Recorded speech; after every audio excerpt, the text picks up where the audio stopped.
اگر انیمه میبینید و به انیمه‌های درام خیلی علاقه دارید حتما تا آخر این ویدیو با من باشید.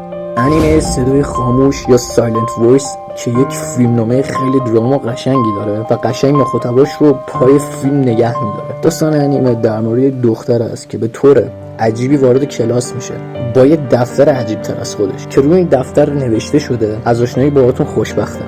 از این دفتر امیدوارم دوستای صمیمی برای هم دیگه باشید. لطفاً اگر با من کاری داشتید از این دفتر استفاده کنید. من ناشنوا هستم.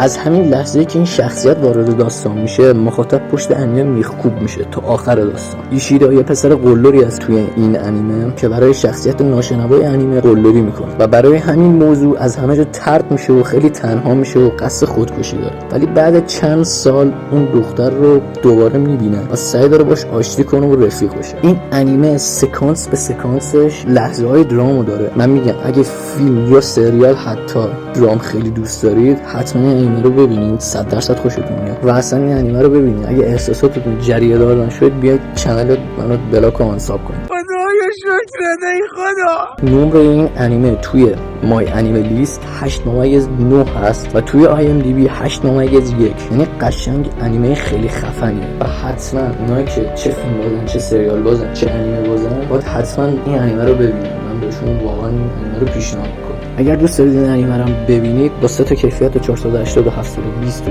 1080 زبان اصلی و زیرنویس فارسی چسبیده توی کانال تلگرام میذاریم که لینک کانال تلگرام این پایین میاد. لینک مستقیمش هم توی دیسکریپشن هست. اگه دوست داشتید برید دانلود کنید. دوستتون دارم شدید. به مدت مدید. خداحافظ.